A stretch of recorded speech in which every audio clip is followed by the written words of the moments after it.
сил, которые противостояли этой массе. И самое главное, что я ведь об этом заявлял еще, когда президент не подписал заявление о своей отставке. Я об этом неоднократно говорил, потому что 5-летний срок работы парламента уже истек. И сразу бы начали бы возникать вопросы, что спикер парламента, который уже срок истек, исполняет обязанности президента. У него есть нормально? статус экс-президента?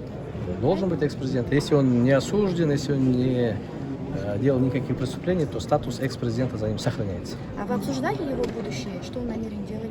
Останется ли он в стране? Какие вообще планы? Да, он в стране останется. Самые трудные минуты, если он не покинул страну, значит, он и будет и в дальнейшем находиться в стране.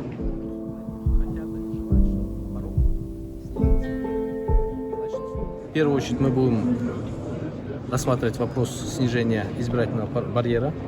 Второе – это залог, снижение залога. И третье – это вопрос по форме 2, потому что было очень много нареканий еще во время выборов, вы помните. Многие партии возмущались, представители гражданского общества возмущались, и поэтому вот эти 3 вопроса, я думаю, в первоочередном порядке мы будем рассматривать. И, естественно, еще мы должны уже назначить дату выборов президента.